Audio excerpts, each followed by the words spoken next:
man maay yoon bi maay dëgg te dund it man la.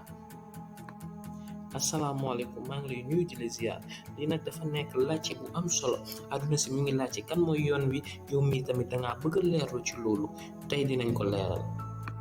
téere bu ñuy woowee injil nag moo leeral lépp ci téere bi nag di nga dégg kàddu yàlla di nga liir kàddu yàlla te ci kàddu yàlla ba la lépp feeñee. saa su ne da ngay dégg turu Yesu Krista mais est-ce que xam nga ci dëgg-dëgg lan moo nekkoon mission Yesu Krista est-ce que xam nga ni téere yëpp seete nañ ni musta bàkkaar est-ce que xamoon nga loolu. waaye dañu jaaxal mooy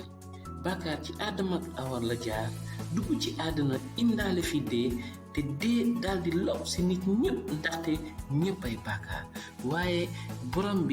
borom bi dafa am yërmande ci doomu aadama looloo waral mu yónni ki nga xamante ne mooy Yesu Krista mu sell Yesu Krista mii nga xamante musta bàkkaar ngir mu mën a joxe boppam te ci loolu noonu képp koo xamante ne ni gëm na sacrifice bu mu def borom bi da lay jéggal say bàkkaar nga daal di nekk ci wetam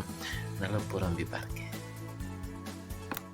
su fekkee da ngaa bëgg ay leeral mën nga ñu contacter ci WhatsApp bi wala ci YouTube bi Facebook wala TikTok bi jërëjëf.